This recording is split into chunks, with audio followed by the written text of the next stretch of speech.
Haleluya, hari ini kita sampai pada nama yang ke-39 dari Yesus Kristus Tuhan kita sebagaimana dikisahkan oleh Alkitab. Bacaan firman hari ini terambil dari Yesaya pasalnya yang ke-7 ayat 10 sampai 17. Yesaya pasalnya yang ke-7 ayat 10 sampai 17. Dan dalam Yesaya 7 ayat 10 sampai 17 ini akan kita temukan di sana nama yang ke-39 dari Yesus Kristus Tuhan kita. Kalau Bapak Ibu sudah telah menjumpainya, kembali saya jemput dengan hormat untuk kita bangkit berdiri. Dan marilah kita bacakan ayat-ayat firman Allah ini secara berbalas-balasan. Saya baca ayat yang genap, Bapak Ibu surah ayatnya yang ganjil. Dan ayatnya yang ke-17 nanti kita bacakan bersama-sama. Yesaya pasalnya yang ke-7, ayatnya yang ke-10 sampai dengan ayatnya yang ke-17. Dan kalau sudah menjumpainya, mari kita bacakan berbalas-balasan. Demikianlah firman Allah sekali lagi dari Yesaya pasalnya yang ke-7 ayat 10 sampai 17. Tuhan melanjutkan firman-Nya kepada Ahaz, katanya,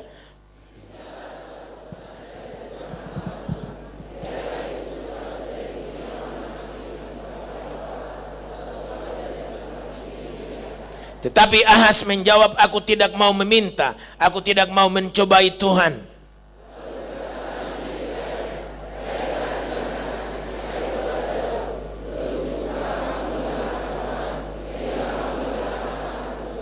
Sebab itu Tuhan sendirilah yang akan memberikan kepadamu suatu pertanda. Sesungguhnya seorang perempuan muda mengandung dan akan melahirkan seorang anak laki-laki. Dan ia akan menamakan dia Immanuel.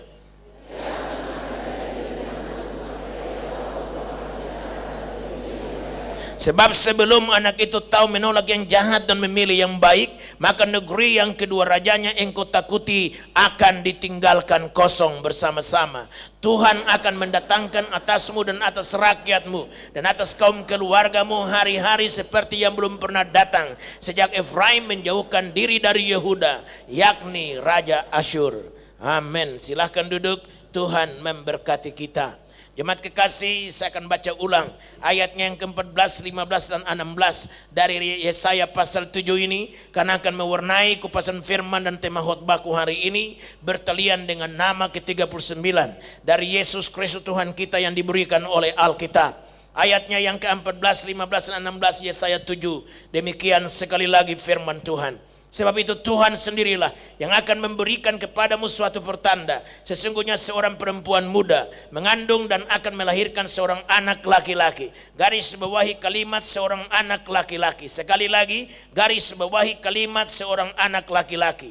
Dan ia akan menamakan dia Immanuel. Ia akan memakan dadih dan madu sampai ia tahu menolak yang jahat dan memilih yang baik. Sebab sebelum anak itu, garis bawahi anak itu. Sekali lagi garis bawahi anak itu. Sekali lagi garis bawahi anak itu. Tahu menolak yang jahat dan memilih yang baik. Maka negeri yang kedua rajanya engkau takuti akan ditinggalkan kosong. Nama lain dari Yesus Kristus Tuhan kita bertalian dengan 3 ayat firman. Yang terambil dari Yesaya 7 ini adalah anak laki-laki. The Son.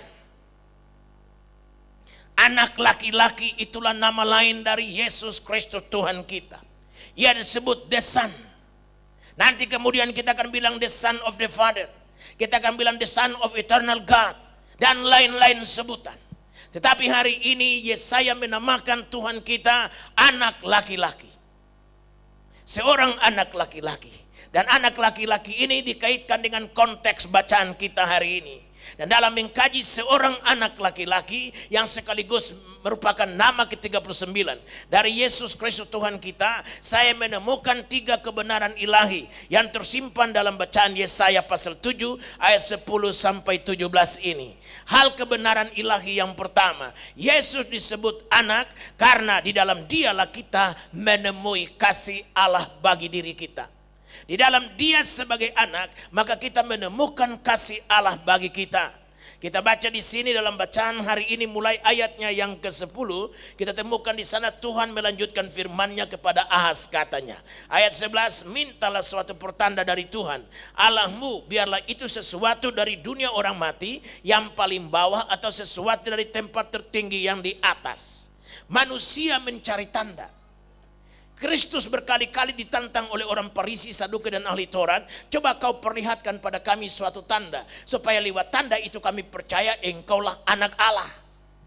Banyak kali kita perlu minta tanda. Mengapa kita minta tanda? Karena kita ragu. Keraguan membuat manusia meminta tanda. Ketidakpercayaan dalam diri kita menuntut kita mendesak kepada Allah. Kalau memang kau hidup, berikan aku tanda. Kalau memang engkau nyata, berikan aku tanda. Berkali-kali Yesus datang ke kampung halaman yang bernama Nazaret. Sampai di sana orang Nazaret menantang dia. Kalau memang kau bukan anak tukang kayu, kalau kau memang bukan Maria, bapak ibumu dan Yusuf bapakmu, berikan kami tanda bahwa kau itu juru selamat, kau Mesias. Yesus berkata kepada mereka begini, baik, kalau kau minta tanda, aku berikan padamu tanda Nabi Yunus. Kita tahu Nabi Yunus ditelan ikan paus. 3 hari dalam perut ikan. Yesus berkata, itu tanda Nabi Yunus yang kuberikan padamu. Anak manusia akan ada di perut bumi 3 hari, dan dia akan bangkit kembali dari antara orang mati. Yang kuperlihatkan padamu ialah tanda Nabi Yunus. Nah, hari ini kita temukan hal yang serupa. Manusia boleh berbeda dalam zaman di mana dia hidup. Dia boleh berbeda dalam warna kulit, tinggi badan, pendidikan yang dia miliki, status sosial yang dia punyai.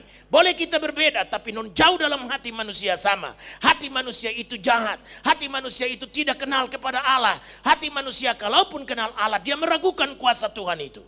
Sehingga dengan demikian mereka meminta tanda. Yesus berkata, tanda padamu kuberikan tanda Nabi Yunus. Nah, hari ini Yesaya kembali mengungkapkan hal yang serupa. Bahwa pada zamannya orang-orangnya meragukan Tuhan. Dan mereka minta tanda. Sebelum saya sampai kepada jawaban yang Yesaya berikan, saya ingin baca dulu Matius 12 ayat 38. Bagaimana orang-orang meragukan Kristus minta tanda. Matius 12 ayat 38 berkata, pada waktu itu berkatalah beberapa ahli Taurat dan orang Farisi kepada Yesus, Guru, kami ingin melihat suatu tanda daripadamu.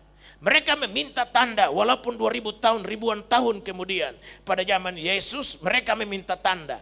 Ribuan tahun sebelum Yesus, Yesaya mengungkapkan orang-orang pada zamannya, pada zaman Raja Ahaz menjadi raja di Yehuda.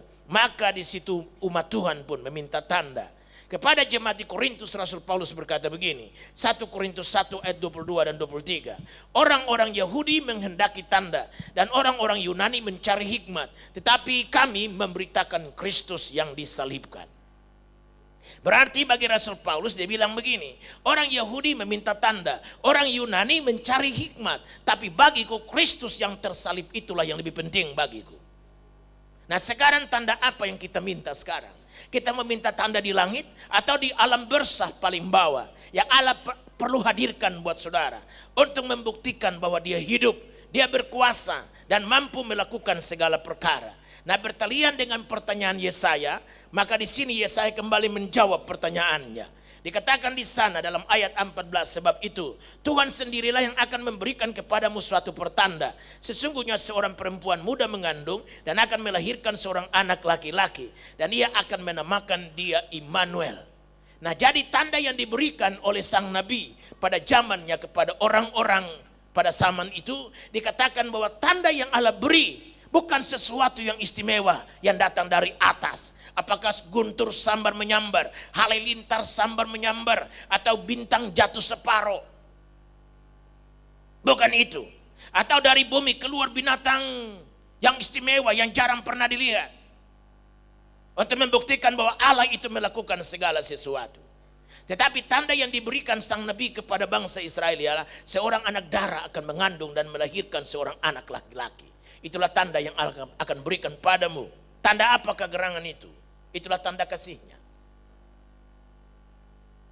Seorang anak melahirkan seorang gadis perempuan, perempuan yang belum mengenal laki-laki, seorang anak darah akan mengandung dan melahirkan seorang anak laki-laki. Itulah gambaran kasih Tuhan. Kristus itu bukti kasih Tuhan. Kasih yang memberi bukti. Inti dari seluruh Alkitab hanya ada pada satu ayat, Yohanes 3:16. Yang berbunyi begini, karena begitu besar kasih Allah akan dunia ini sehingga diberikannya anaknya yang tunggal. Garis bawahi anaknya yang tunggal, sekali lagi garis bawahi kata anaknya yang tunggal. Cocok dengan kalimat anak laki-laki. Jadi dalam anak yang tunggal itulah kasih Allah dinyatakan. Dengan lain bahasa, jika tidak ada Yesus, kasih Allah tidak kita dapatkan. Dan kasih Allah itulah yang menopang hidup kita. Karena kasih Allah lah walaupun kita makan kurang, minum kurang, tidur kurang, tapi tetap sehat walafiat. Karena kasih Tuhan itulah yang menopang nikah kita. Sehingga kalaupun godaan banyak, dalam sejarah dicatat, dalam sejarah sekarang ini dicatat, dalam 7 perkawinan 5 hancur, 2 bertahan. Dan dalam tantangan seperti itu, rumah tangga kita aman-aman saja karena ada topangan, yaitu kasih Tuhan pada kita. Kalau orang lain punya anak ada di penjara, terlibat narkotika, narkoba dan apapun istilahnya. Sedang anak Anda mantap saja, satu main tamburin, satu ada pada backup singers, satu mengoperasikan overhead untuk melayangkan layar supaya ada di sana lihat muka Om Pendeta. Di sini juga ada satu main keyboard, satu main tam-tam. Maka itu karunia Allah, kasih Tuhan menopang rumah tangga kita. Sekarang ini bukan masalah Anda bisa didik anak atau siapa tidak bisa mampu didik anak. Sekarang ini kita nggak bisa bangga kalau anak kita mantap saja. Itu hanya karena ada satu hal yang menopang kita. Apa namanya? Kasih Tuhan. Yang digambarkan lewat kalimat sang Nabi, seorang anak darah akan mengandung dan melahirkan seorang anak laki-laki. Itulah gambaran kasih Tuhan. Mereka meminta tanda tapi Tuhan menyatakan kasihnya. Pada kita kasih Tuhanlah yang lebih penting dari sebuah tanda. Banyak orang datang ke gereja cari tanda. Banyak orang pergi ke gereja cari minyak. Sekarang ini banyak gereja jual minyak. Ada dia punya ini lagi, expire date. Coba bayangkan. Ada expire date. Orang pergi ke gereja cari perjamuan suci. Bukan perjamuan suci itu tidak penting. Tapi dia tidak boleh menggeser perhatian kita dari kasih Allah. Haleluya. Buat apa perjamuan suci ini roti biasa? Tapi apa di balik roti itu? Kasih Allah. Apa di balik anggur ini? Kasih Allah. Apa di balik minyak urapan? Kasih Allah. Tapi sekarang minyak menggeser kita dari perhatian kepada kasih Allah. Coba kalau nggak ada minyak, apakah Tuhan masih bisa menyembuhkan? Bisa. Karena minyak bukan satu-satunya alat kesembuhan. Baca Alkitab, Tuhan tidak pernah mengurapi orang dengan minyak. Kau jumpai ayat Alkitab di mana Yesus bawa satu tirai minyak dan diguyurkan kepala orang? Coba baca Alkitab, jangan sampai keliru nih. Apa kau pernah baca Alkitab? Maka 5.000 orang itu sedang berkumpul, maka disiramkannya minyak kepada mereka. Baca, enggak ada. Karena minyak itu bukan satu-satunya alat. Kadangkala dia ludah ke tanah, dia ambil tanah, dia tempelkan ke mata orang buta, dan dia berkata, cucilah di kolam Siloam. Kadangkala dia nggak bikin apa-apa, dia bilang, pulanglah, imanmu telah menyembuhkan engkau. Itu baru namanya kasih Allah. Kasih Allah itu banyak wujudnya, haleluya. Kasih Allah itu bisa melakukan apa saja, di mana saja, dan kapan saja. Haleluya, apapun tidak boleh menggeser perhatian kita daripada kasih Tuhan yang lebih tinggi dari langit, dari lebih dalam daripada lautan. Apa yang memungkinkan kita ada sekarang? Kasih Tuhan. Dan kalau kasih Tuhan itu ada, biar tidak ada minyak pun, dia bisa menyembuhkan. Dulu waktu mulai pertama saya digerakkan Tuhan untuk satu gerakan bikin berlusin-lusin sapu tangan. Lalu doakan di gereja. Nanti siapa yang sakit bawa sapu tangan itu letakkan di kepala orang sakit. Seperti yang dikerjakan oleh Rasul Paulus. Tapi kembali Tuhan menegur saya. Nanti bisa-bisa orang menjadikan sapu tangan ini semacam jimat. Saya batalkan. Kalau tidak ada tumpukan sapu tangan tiap minggu di samping mimbar, tinggal kau bawa pulang. Kau berebutan tuh sapu tangan. Sapu tangan udah habis ya. Aduh, gimana nih gua nih? Beli ke supermarket biar Om Yako tempat tangan dulu. Kita bisa-bisa jadi repot dengan urusan yang begituan.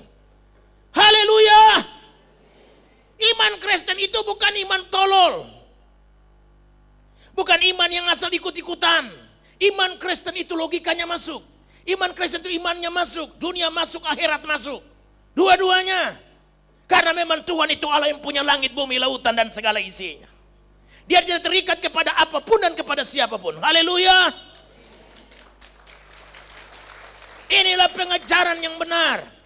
Ini bukan baru pengajaran, tapi ini pengajaran, ini bukan pengajaran baru, tapi ini baru pengajaran. Sampai Om Pendeta terpeleset membicarakan. Haleluya. Jemaat kekasih, jangan apapun menggeser kita dari perhatian kasih Tuhan. Haleluya. Ribuan tahun yang lalu orang sudah minta tanda, apalagi ribuan tahun kemari. Ketinggalan zaman kita. dalam cuman cari-cari tanda, cari-cari sesuatu yang agak aneh-aneh gitu.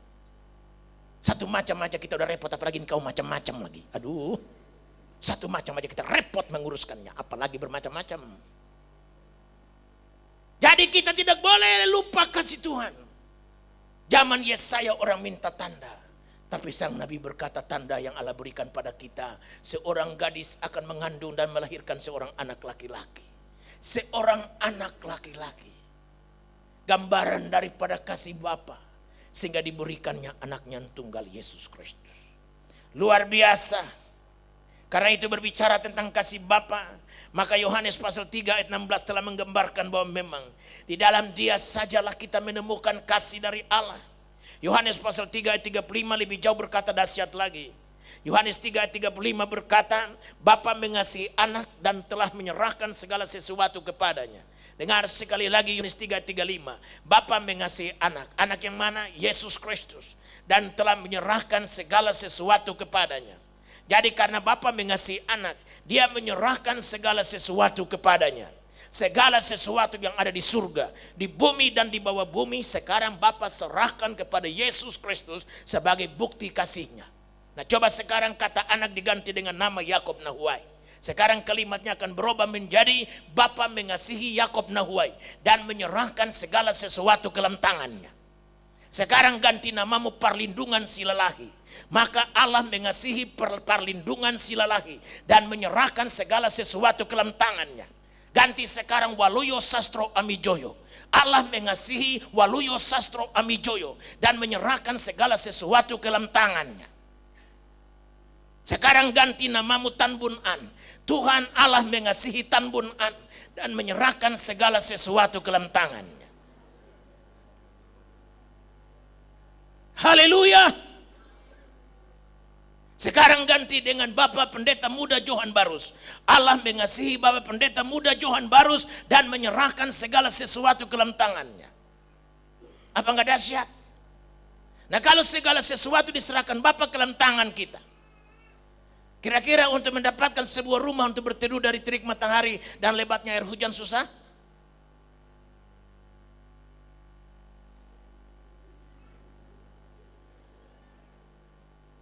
Kalau Bapa mengasihi kita dan menyerahkan segala sesuatu ke dalam tangan kita, dengar, untuk mendapatkan satu tender susah?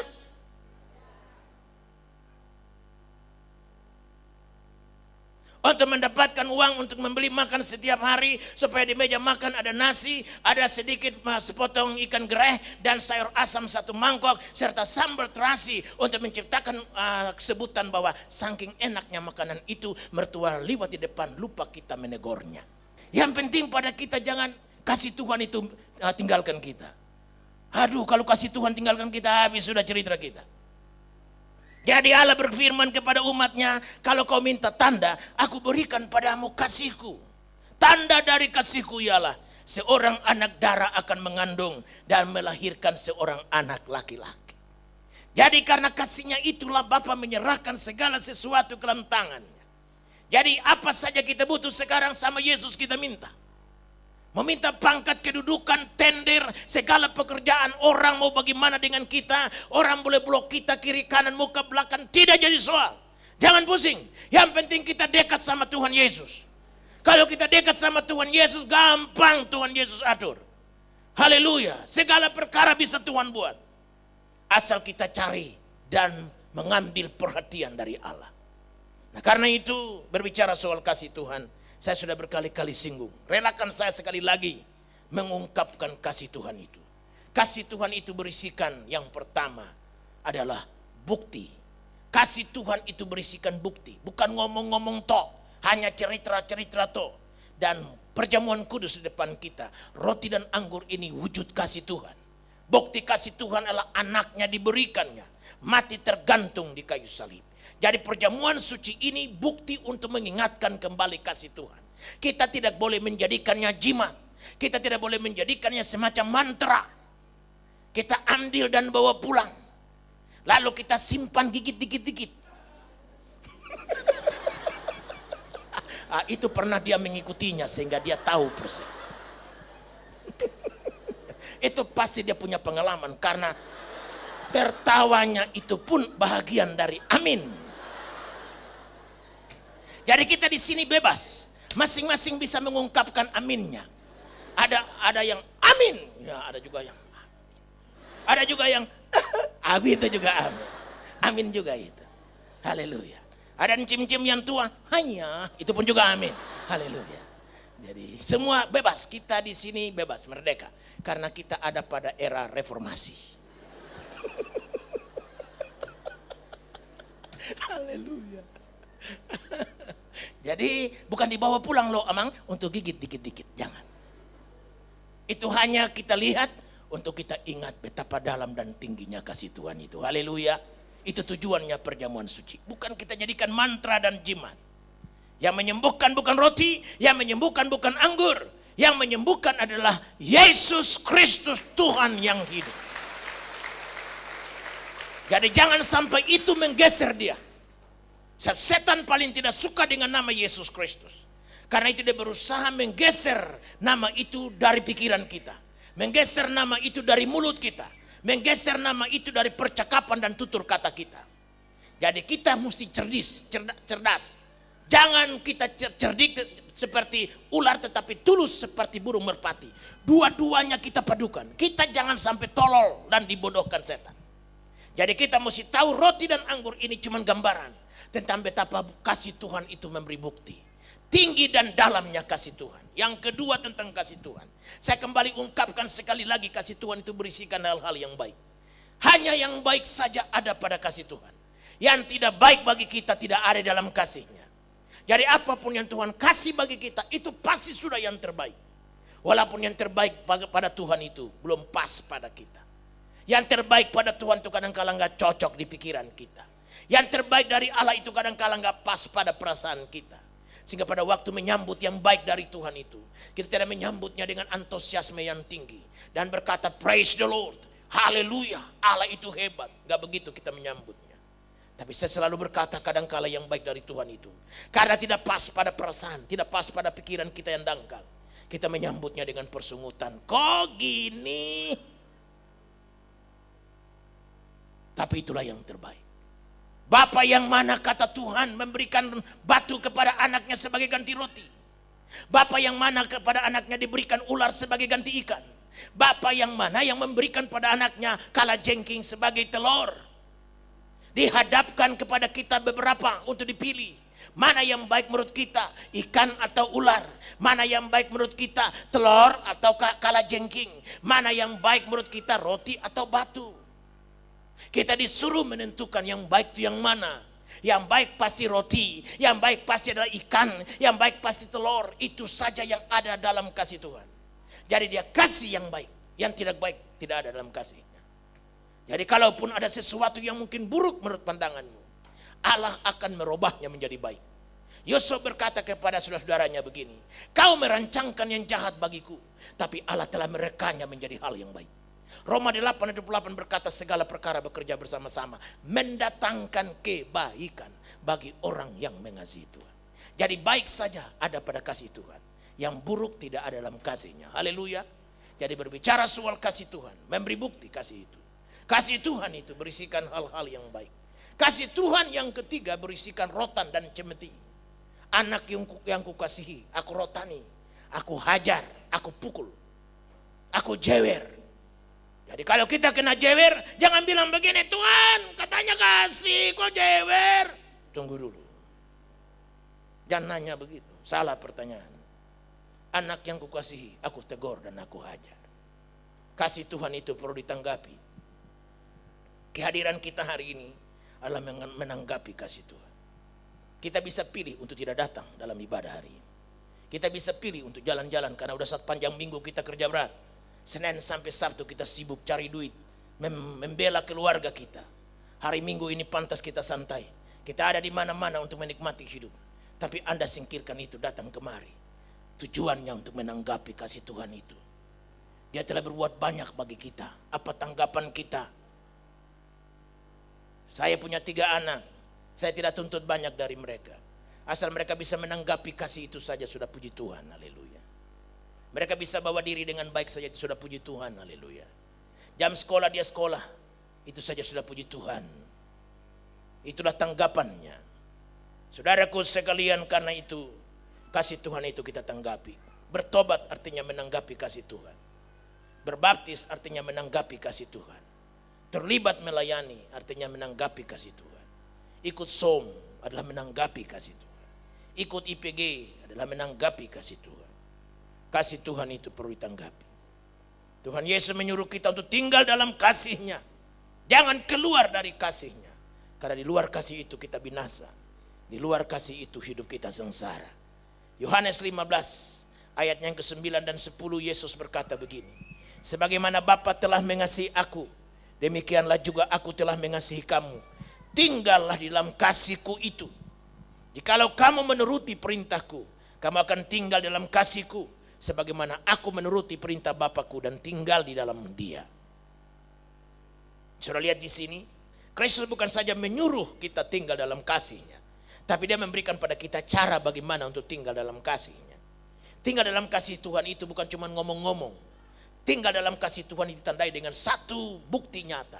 Ketaatan pada perintahnya. Ketaatan pada firman-Nya. Dan dalam perintah Tuhan ini, satu ada yang paling besar. Yang disebut the Great Commandment, the Great Commission. Dan perintah apakah itu? Menjadikan segala bangsa menjadi murid Tuhan. Hari Selasa yang lalu saya terbang ke Sabah, Malaysia.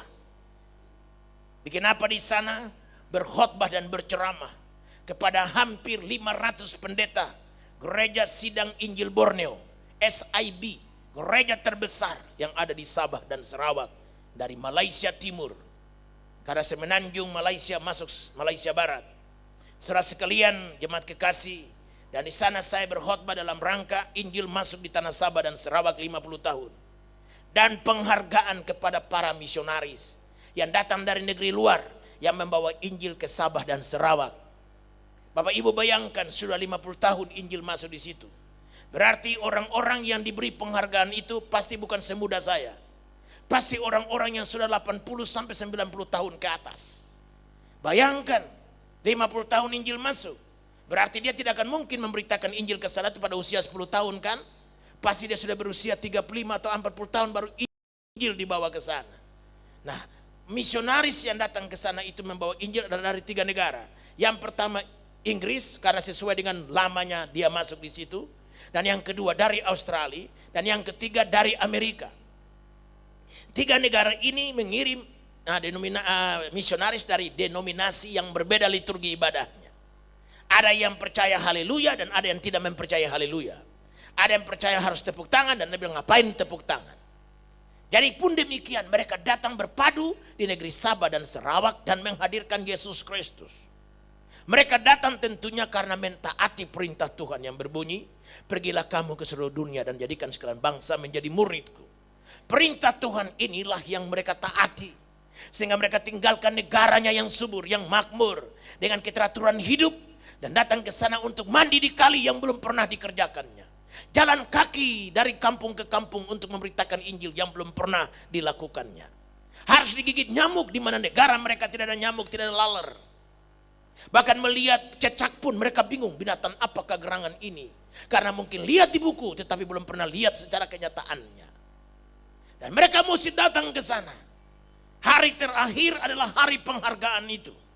Jadi saya kasih KKR hari pertama, hari kedua, dan hari ketiga pun saya harus berkhotbah. Saya berkhotbah tentang serial yang saya pernah lakukan di sini. Saya bilang saya hadir kemari hanya berbicara soal Yesus Kristus. Karena itu berbicara soal Yesus Kristus merupakan penghormatan bagi saya. Karena itu hari pertama ini saya akan bicara tentang Yesus sebagai manusia doa. Hari kedua saya bicara tentang Yesus sebagai sahabat. Dan hari ketiga saya akan bicara tentang Yesus sebagai pekerja keras. Karena itu hanya dengan bekerja keraslah para misionaris membawa Injil kemari. Maka di malam terakhir nanti kata saya akan berkhotbah dengan tema Yesus sebagai pekerja keras. Wah, acaranya luar biasa hari terakhir itu. Penuh sesak. Gedung yang bisa nampung hampir 1000 orang itu penuh sesak. Orang banyak berdiri karena tidak dapat bangku. Acaranya cukup menarik. Dan ada tarian-tarian dengan pakaian-pakaian bermacam-macam dari berbagai suku yang ada di Kalimantan, khusus Kalimantan Utara itu, yang terdiri dari Sabah dan Sarawak. Karena mereka menggambarkan tiap-tiap suku bagaimana Injil itu masuk dan menjangkau mereka. Aduh, menarik sekali. Sedang divideokan. Dan saya minta untuk dikirim satu buat saya, dan yang merekam ini bilang, baik Pak, kami siap untuk kirim satu buat Bapak. Jadi direkam dan bagaimana tiap-tiap suku hadir. Ada juga suku Cina menampilkannya, karena di sana banyak orang Tionghoa. Hampir tiap letter, tiap kalimat, restoran, gedung atau apa selalu bahasa Melayunya dan bahasa Cinanya. Jadi ada juga suku Cina yang tampilkan tariannya, bagaimana Injil datang menjangkau mereka yang sudah lama tinggal di situ.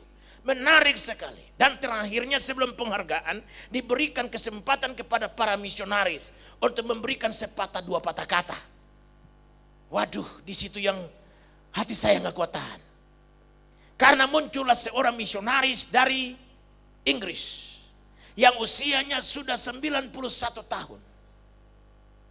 Dia harus dipapah naik ke mimbar. Pemandangan yang cukup mengharukan. Ada 3 orang misionaris di situ. Mereka semua ada 13 orang. Tapi 10 sudah dipanggil pulang oleh Tuhan. Hanya tinggal 3 yang hadir mewakili 13 rekannya ini. Dan satu berusia 91 tahun. Dialah yang harus muncul ke mimbar untuk berikan kata sambutan. Dan dia dipapah. Dia dipapah oleh anaknya yang perempuan dan oleh ketua sinode dari gereja SIB, Sidang Injil Borneo. 2 mereka memapah dia dan sampai di mimbar. Dan dia ini luar biasa. Peraturan badan misi dari Inggris yang mengutus dia ke Sabah punya peraturan bahwa setiap misionaris tidak boleh kawin dengan gadis lokal. Tidak boleh kawin dengan gadis di mana dia melayani di situ. Tapi saking cintanya Tuhan dalam orang ini, si misionaris ini, dan karena cintanya dia kepada daerah Borneo, dia kawin dengan wanita lokal. Dan karena itu dia dikucil keluar dari badan misinya. Sehingga tidak lagi yang mensponsori dia. Dan dia hidup seperti orang lokal. Harus makan cara orang lokal. Mandi cara orang lokal. Semua serba orang lokal. Sehingga dia punya anak gadis 2 orang. Anaknya saja yang memapah dia sudah tua. Udah kelihatan juga seperti orang tua. Saking dia sudah melayani Tuhannya luar biasa. Dan 2 anaknya ini tidak bisa ngomong bahasa Melayu. Hanya bisa 2 bahasa. Bahasa dusun dari ibunya, yaitu yang dinikahi oleh bapaknya. Dan yang kedua bahasa Inggris saja. 2 bahasa ini aja yang mereka kuasai. Bahasa Melayu mereka tidak kuasai. Hanya bahasa desanya itu yang dia kuasai. Bayangkanlah. Dan dia hidup, dia kisahkan dari mimbar itu. Betapa terbelalak mata saya dan termangu-mangu mendengarkannya. Dia bersaksi tentang bagaimana dia ditolak dan dikucilkan oleh badan misinya. Dia yang tadinya disponsori dengan uang yang cukupan, sekarang harus hidup bergantung dengan iman kepada Tuhan. Sehingga dia harus bercocok tanam seperti orang di sana. Dia harus mandi di kali seperti orang di sana. Dia harus makan sayur-sayuran, ubi-ubian, semua begitu rupa. Bapak Ibu bayangkan, 53 tahun dia melayani di Sabah. Dan sekarang dia bikin rumah di atas bukit di salah satu desa yang bernama Taginambur. Taginambur itu kira-kira 3 jam dari kota Kinabalu. Menuju ke sana. Dan tahun depan bulan Mei, saya akan diundang untuk bikin KKR besar-besaran. Dekat dengan Taginambur ini, satu kota yang bernama Ranau. Kota Ranau ini yang kira-kira ke Taginambur hanya kira-kira 30 menit. Dan luar biasa, udaranya cukup baik. Dan di atas bukit dia bikin rumahnya. Saya akan pergi ke Sabah bulan Mei. Andai kata ada yang mau pengen ikut, mari kita pergi rame-rame. Dan kita lihat di sana bagaimana Tuhan juga bekerja di negara orang lain. Mari kita pergi untuk mendapatkan wawasan misi. Mari kita pergi untuk melihat semacam tanggapan-tanggapan dari luar. Bagaimana Allah bekerja dengan caranya sendiri. Nah, jemaat kekasih, dia bercerita. Berhari-hari kadangkala dia jalan kaki. Karena tidak ada kendaraan. Tidak ada yang mensponsori dia. Jadi dia tidak bisa, misionaris yang lain pakai mobil, pakai motor. Tapi dia tidak bisa. Karena tidak ada yang mensponsori dia. Tapi dia sudah tekad, dia mau mati di sana. Di Sabah. Dan akhirnya dia tidak disponsori. Dia berjalan kaki berhari-hari. Kadangkala dia tidur di hutan. Tanpa memikirkan nyawanya. Akan digigit ularkah?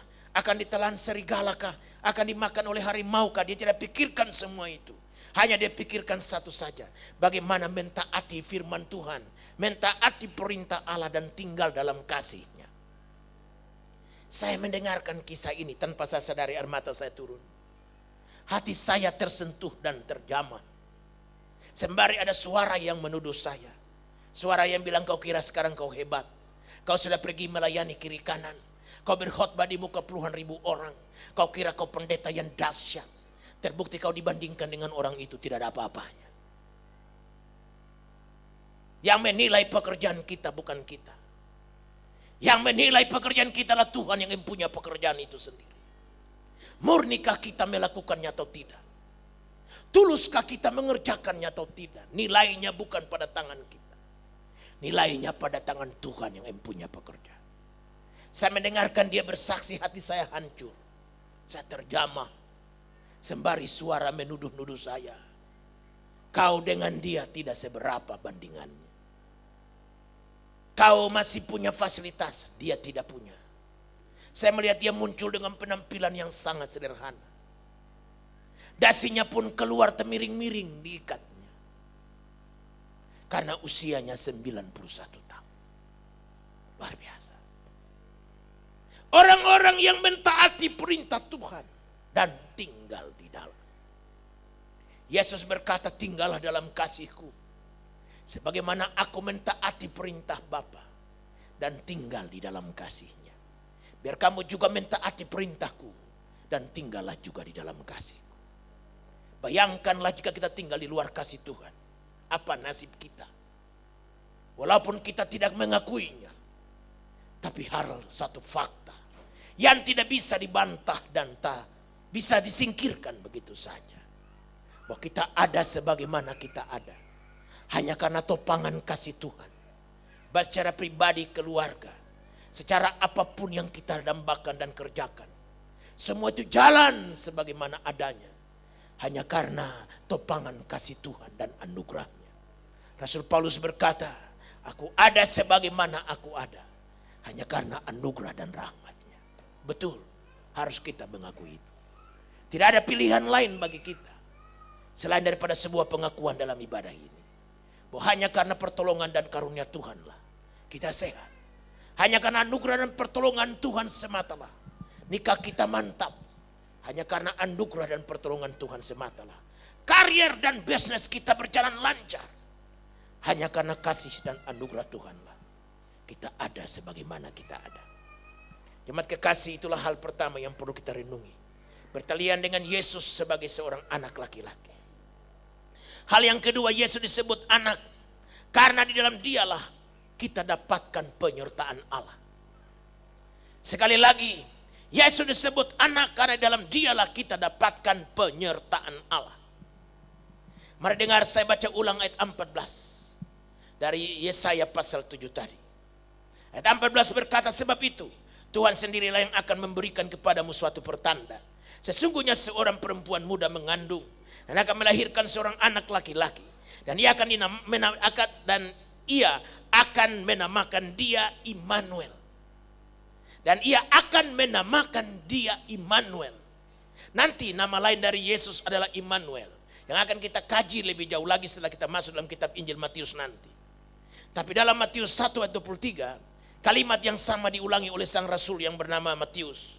Dengar Matius 1 ayat 23 berkata begini. Sesungguhnya anak darah itu akan mengandung dan melahirkan seorang anak laki-laki, dan mereka akan menamakan dia Immanuel, yang berarti Allah menyertai kita. Sekali lagi dengar saya baca Matius 1 ayat 23. Sesungguhnya anak darah itu akan mengandung dan melahirkan seorang anak laki-laki, dan mereka akan menamakan dia Immanuel, yang berarti Allah menyertai kita. Matius mengulangi kembali lagi Yesaya 7 ayat 14. Kalimat yang sama yang berbunyi seorang anak darah akan mengandung dan melahirkan seorang anak laki-laki.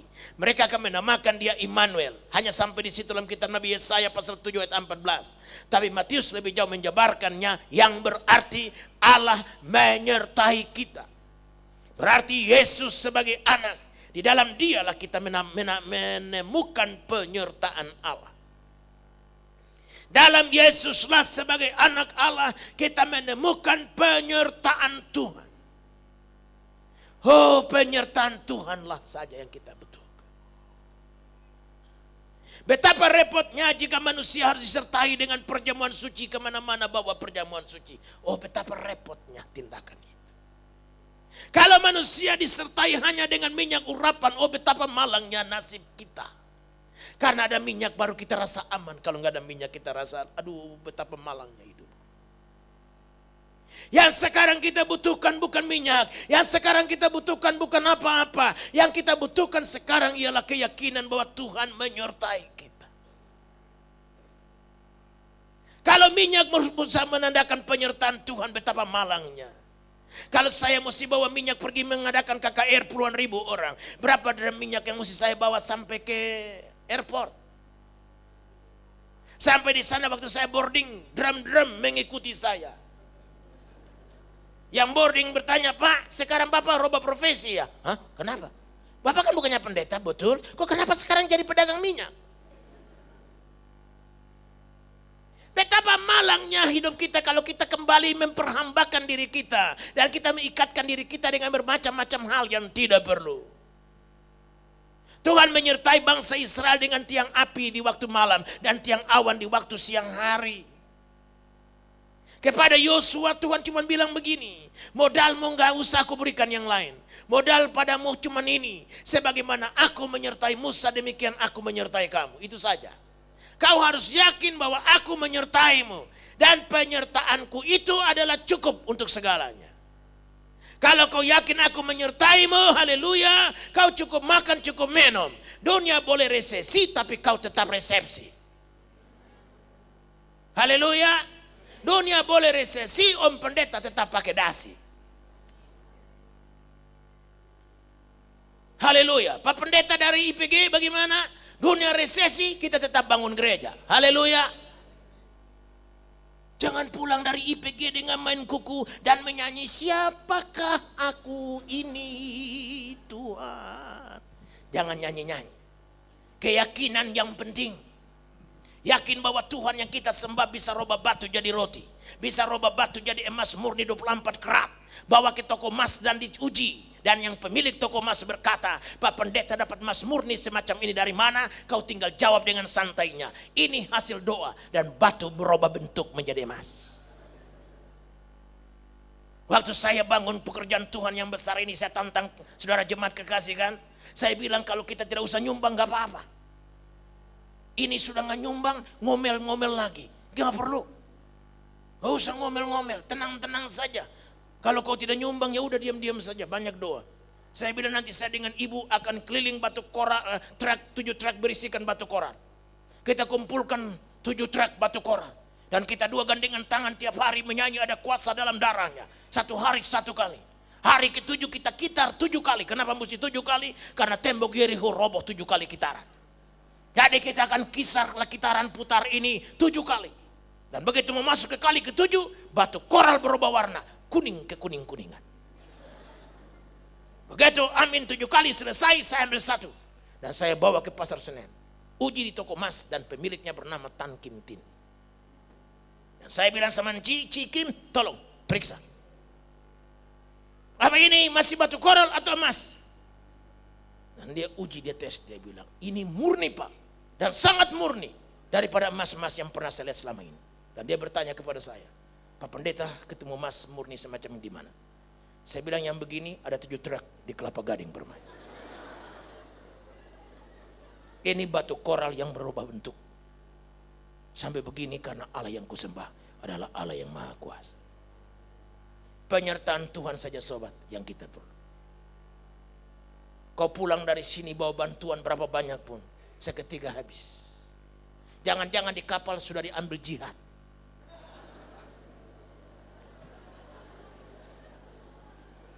Jangan main-main loh. Sekarang di kapal pun ada orang-orang yang menodong. Saya punya teman pendeta lapor dengan cucuran air mata di kantor gereja di sini. Pak Yakob bantu saya. Kenapa lagi? Kan sudah dibantu. Bantuan itu semua diambil oleh orang di kapal. Sekarang ada grup yang sengaja datang gedor pintu orang kalau dia tinggal di kelas. Entah kelas ekonomi, kelas apa, digedor pintunya. Begitu masuk dia todong. Angkat barang semua keluar. Jadi kalau kau cuma harapkan bantuan dari Jakarta, begitu sampai di kapal diambil sama tukang curi, kau bilang habis nasibku, 1, 2, 3 kau jebur ke dalam laut, habis cerita. Tapi kalau kau pulang dari sini dengan pengharapan yang besar bahwa Tuhan itu adalah Allah yang menyertaiku, maka haleluya, biar dia ambil semua, asal jangan ambil Yesus yang ada di hatiku. Itu yang penting. Kau boleh ambil semua, haleluya. Ambil kacamataku, asal jangan ambil mataku. Ciahelah. Kan begitu. Kalau kacamata yang diambil gampang, kita bisa cari kacamata yang lain, asal matanya jangan diambil. Ya kan? Kalau Yesus di hati yang menyertai kita, gampang. 1 pergi, Tuhan kirim 2 gantinya. Ada pepatah, patah tumbuh, hilang berganti. Jangan takut itu. Yang bikin berganti itu siapa? Yang bikin hilang ketemu lagi itu siapa? Luar biasa, haleluya. Tuhan kita itulah yang saya imani betul-betul. Kalau cuman kita bergantung manusia, gak ada ceritanya, kesaksiannya gak ada. Nah ini kita gak gantung siapa-siapa. Ini sedikit kesaksian nih, walaupun saudara sudah dengar, tapi ini kan mereka baru pertama kali dengar nih, makanya kasih tahu dengar sedikit lagi dulu. Jadi kawan-kawan pendeta tenang saja, sahabatmu bangun ini nih gak pernah jalankan les. Gak pernah pergi ke rumah orang dan assalamualaikum. Dan dari dalam menjawabnya waalaikumsalam. Lalu kita masuk tolong pak, bangun gereja pak, bangun gereja pak. Gak ada duit, ya kalau gak ada duit 1.000 aja deh pak, 1.000. Nah kalau cuma 1.000 perak bantuan orang, kau dapat 1.000 orang baru 1 juta. Ini gedung nilainya bukan 1 juta, hampir 10 miliar. Dan kalau bantuan orang cuma 1.000 perak, mesti dapat berapa ribu manusia. Kalau patokannya mesti lelang nasi kuning, berapa trek nasi kuning yang saya harus bikin? Bisa-bisa saya bau jahe dan kunyit tiap hari. Apa rahasianya Pak Yakub Nahuai? Rahasiaku ini, aku percaya bahwa Tuhan menyertai aku dalam apapun yang aku buat, haleluya. Dan penyertaan Tuhan itulah yang bikin sedikit jadi banyak. Penyertaan Tuhan itulah yang bikin yang tidak ada menjadi ada. Itu saja. Jadi biar kau melayani di Udik sana, nun jauh dari Medan. Sudah sampai di Tarutung masih masuk lagi ke dalam. Parbubu namanya. Di situ ada kacang sihobuk. Dan kau makan.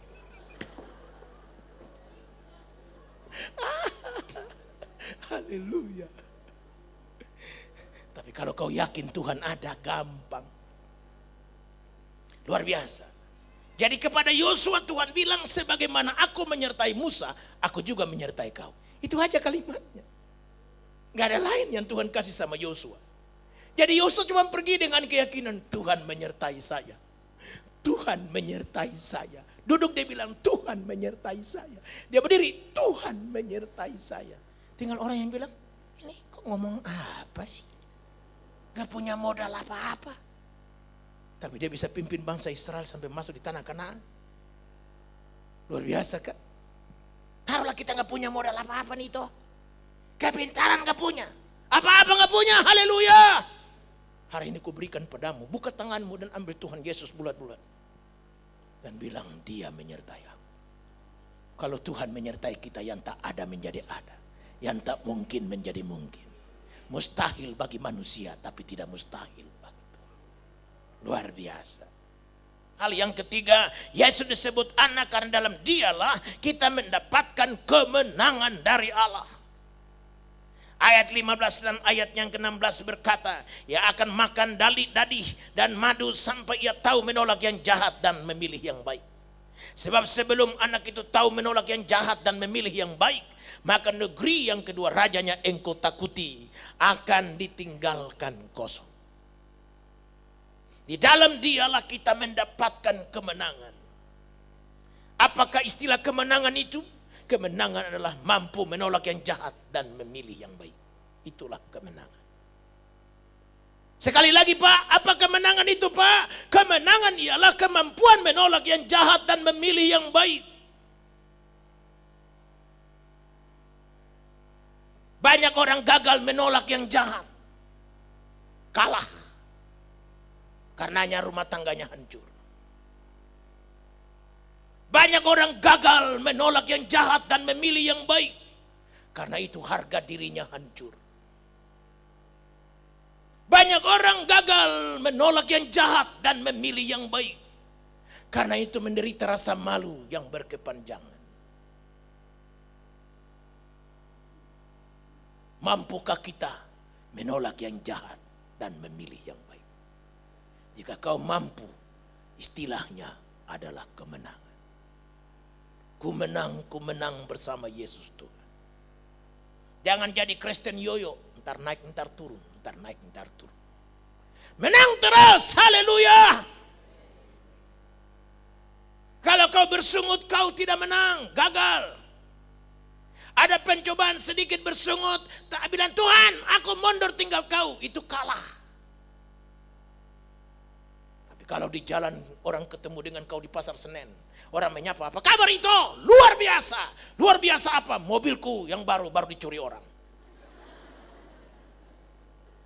Itu menang. Karena mobil bukan sandaranmu. Yesus pemberi mobil adalah sandaran. Kau malah bilang begini, karena mobilku mereknya kurang bagus, Tuhan akan ganti yang bagus. Karena itu diizinkan orang mencurinya. Apa kabar itu? Luar biasa. Luar biasa apa? Rumahku baru saja kebakaran, walaupun baru dibangun minggu lalu. Karena rumah itu masih kurang bagus kamar tidurnya, sehingga perlu dibongkar ulang. Kalau aku yang membongkarnya banyak pertimbangannya, tapi kalau Tuhan yang membongkar sendiri jauh lebih baik.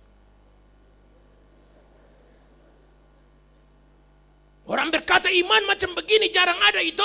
Dapat di mana? Tinggal kau menjawabnya di GBI Mawarsa.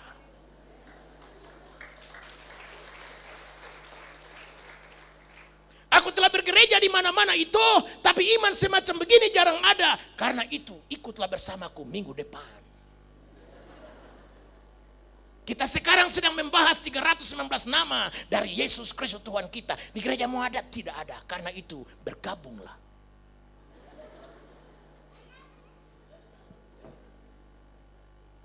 Haleluya. Iman macam begitu dong. Yakin bahwa kemenangan itu di pihak kita. Kita harus mampu memilih yang baik, menolak yang jahat.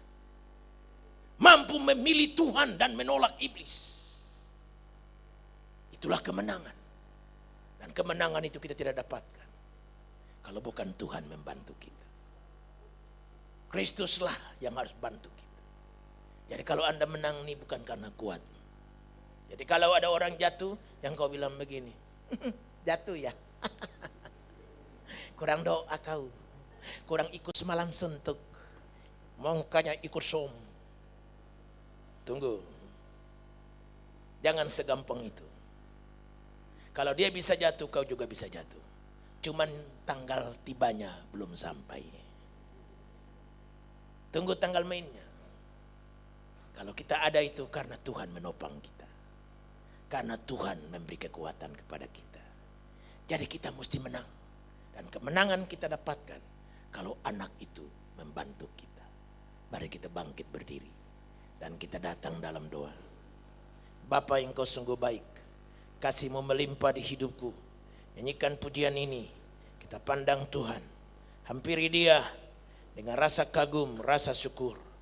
Rasa bangga mempunyai Allah yang hebat seperti Dia. Bapa yang kau sungguh baik, kasih-Mu melimpah di hidupku. Kita nyanyikan pujian ini. Kita berserah, kita bersyukur. Kita merasa kagum dan bangga dapat menjadi milik Dia dan Dia menjadi milik kita. Haleluya.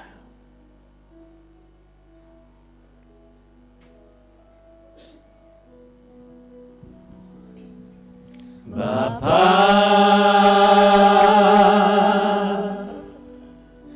Engkau sungguh baik, kasih-Mu melimpah di hidupku.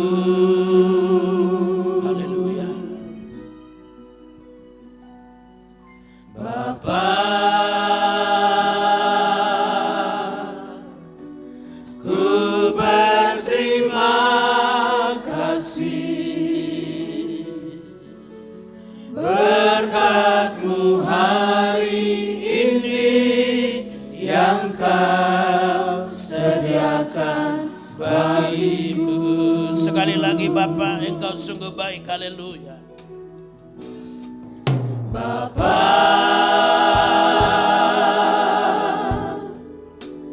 Engkau sungguh baik, kasih-Mu melimpah di hidupku. Haleluya.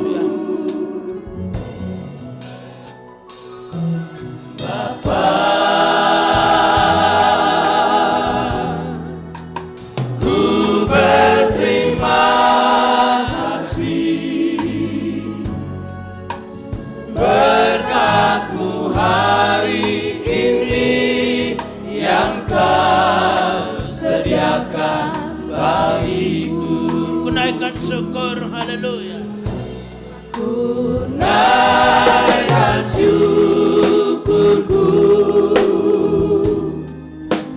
buat hari yang Kau beri, tak habis-habisnya kasih dan rahmat-Mu.